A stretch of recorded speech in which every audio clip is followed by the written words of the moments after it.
Ada manusia yang hidupnya, sepanjang hidupnya dia buat amalan ahli syurga, tapi di penghujungnya dia buat amalan ahli neraka, dan ketika dia buat amalan ahli neraka tu Allah gentap nyawa dia. Mati dah sebagai ahli neraka. Ada orang hidupnya sepanjang masa dia buat amalan ahli neraka, tapi di penghujungnya Allah takdirkan dia membuat amalan ahli syurga. Maka di penghujung nyawanya Allah gentap nyawa dia. Allah ambil nyawa dia ketika dia sedang buat amalan ahli syurga. Maka meninggallah dia dalam keadaan penuh dengan kebaikan, reda Allah, husnul khatimah.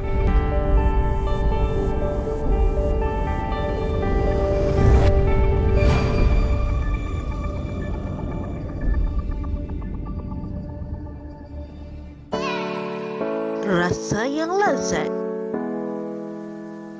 aroma yang mempesonakan, penuh dengan khasiat semula jadi. Produk istimewa daripada Pak Lis.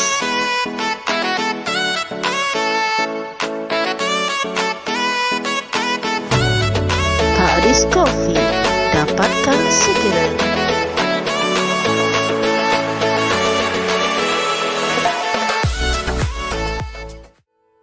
Mereka sedang bicara benda yang tak ada solusi. Sebab itu mereka ada sidang parlimen yang membicarakan, sedang dibentangkan perancangan kerajaan untuk mengatasi COVID. Kemudian dibuka, di-open kepada ahli parlimen lain untuk dibahas, dan akhirnya dapat satu solusi untuk bantu rakyat. Rakyat sedang derita sengsara. Bukan bagi tahu apa nak buat, lepas tu tak boleh bahas. Mampus lah macam tu. Nampak tak Kita nak tahu juga kan, perbelanjaan yang semakin besar tetapi hasil tak ada, tentu orang marah kan. Kalau anda bisnes kan, kos anda melebihi pendapatan, bermakna anda wajib tutup syarikat. Itu kan, kalau berevent pun, berterusan berevent, anda patut tutup syarikat. Itu kita belajar dalam ekonomi. Nampak tak? Kalau lah keuntungan kita merosot setiap masa kan, kita suka tak suka, walaupun berpuluh tahun syarikat itu beroperasi, suka tak suka kita kena tutup operasi. Nampak tak? Walaupun kita mempunyai pakar yang sangat banyak, tapi pada waktu itu dah tak mampu nak tampung kos yang makin besar, tak mampu nak menampung perbelanjaan semakin meningkat, dah tak mampu nak berfikir dengan bijaksana sebab tekanan yang semakin berterusan.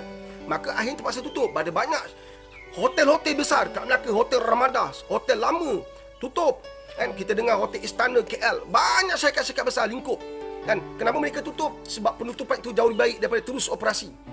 Dan dia akan merosakkan reputasi mereka, merosakkan perniagaan mereka. Mereka ada perniagaan-perniagaan yang lain juga, akan merosakkan perniagaan mereka. Subhanallah. Yang ada terpaksa jual syarikat mereka untuk survive dalam keadaan ekonomi yang makin teruk, makin dahsyat.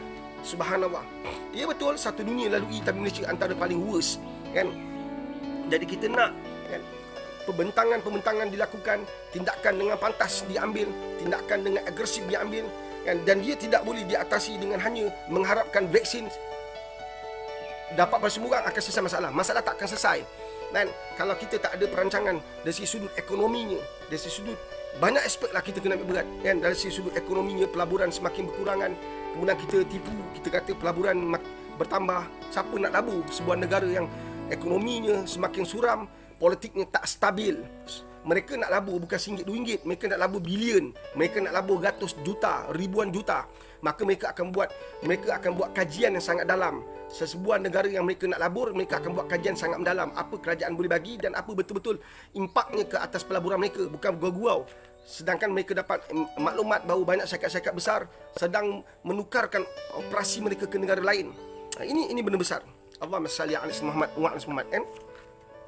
Orang tak faham, dia tak faham lah. Kita sedang dalam keadaan kritikal. Sangat-sangat kritikal. Sangat-sangat kritikal tuan-tuan. Ni bukan gurau-gurau ni. Kita sedang dalam keadaan kritikal. Sebentar nanti saya akan kongsi beberapa perkara. Dan saya nak ajak tuan-tuan, kalau mampu kita libat samalah untuk bantu negara kita yang kita cintai kan. Siapa nak dengar cerita tentang siapa ahli dunia, siapa ahli akhirat? Tuan-tuan nak cek tak? Tuan-tuan ni ahli dunia ke ahli akhirat? Tuan-tuan nak cek? Siapa nak tulis situ kat bawah kat komen? Nak. Siapa tulis nak, saya kongsi lah. Banyak saya kongsilah kan. Saya nak kongsi pada mereka yang nak. Saya tak nak anda duduk menung je kan. Anda buka tapi anda tak dengar kan. Saya nak kita kongsi. Kita ni kat mana? Sebab tu saya nak Umar Al-Khattab bagi tahu awal-awal. Dia bagi tahu apa, hisaplah diri kamu sebelum kamu benar-benar dihisap. Maka kita bangun tengah malam, kita buat qiyamul lail, kita bangun tengah malam, kita zikir, kita baca Quran, siang hari kita tutup diary malam kita yang kita tak tidur lagi tu, kita dengan buat solat duha, kemudian kita baru baring sekejap. Contohnya Kita baca ayat Quran berulang kali, Allahumma salli ala Muhammad wa ala Muhammad. Betul ke apa amalan kita buat sekarang ni kita benar-benar ahli akhirat atau sebenarnya ahli dunia? Anda nak tahu tak? Maka anda tulis nak saya kongsikan pesan Sayyidina Ali. Sayyidina Ali banyak dia punya kata-kata menarik. Sayyidina Ali banyak bicara-bicara yang penuh motivasi. Dan saya cadangkan kepada pemimpin-pemimpin negara ambil pendekatan-pendekatan yang digunakan oleh Sayyidina Ali bin Abi Talib untuk kita mengurus negara kita. Gunakan pendekatan Sultan Muhammad Al-Fatih. Cuba tengoklah sikit, tengok dalam keadaan kita buntu. Apa yang sedang berlaku kat negara kita adalah perkara yang besar, bukan gurau-gurau. Kita perlukan barisan kepimpinan yang terbaik, sebab kali ini ujian ni jauh lebih dahsyat daripada ujian yang pernah datang kepada mereka-mereka yang pernah menjadi pemimpin. Malah pemimpin tahun 70-an masih ada sampai sekarang. Kau bayangkan bunyi lama. PM kita dapat 70-an, 80-an, 70-an, ujung 70-an tak salah saya. Mereka yang Rais Yatim lama, insya-Allah. Tengku Razali Hamzah, Gua Musang lama betul. Nampak tak? Banyak pemimpin kita lagi dulu memang dah ada 70-an, sampai sekarang dia ada. Mereka tahu benda yang berlaku kat Malaysia bukan gurau.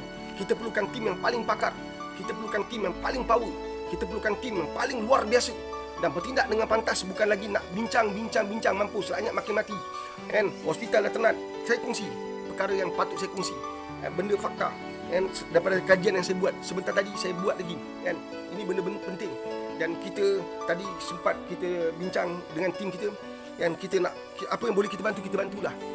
Doa kita, tindakan kita kena buatlah.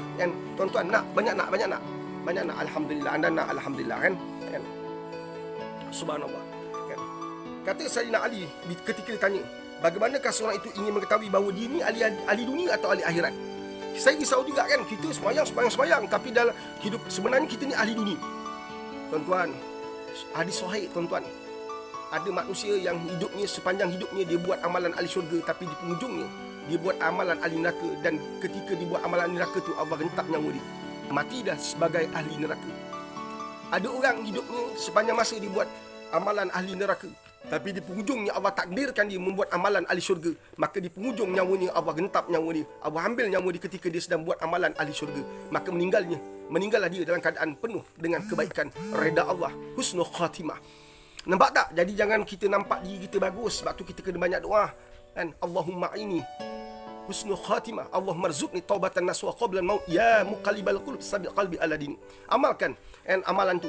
Jadikan bacaan di sujud terakhir kita, Allahumma inni as'aluka husnul khatimah, Allahumma rzuqni taubatan nasuha qabla al-maut, ya muqallibal qulub sabiq qalbi ala din.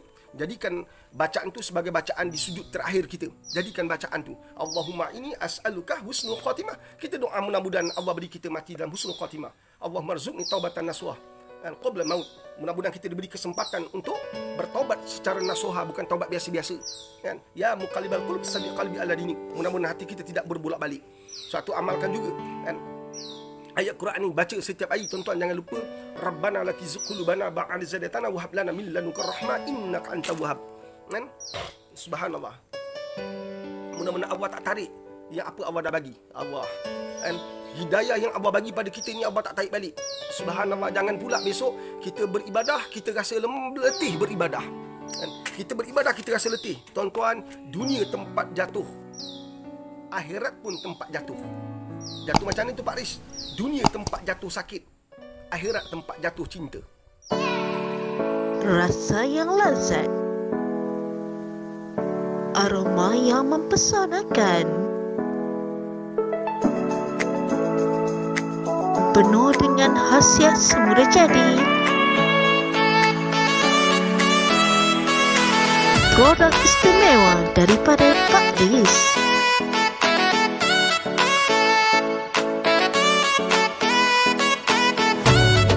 Pak Riz Coffee, dapatkan segera.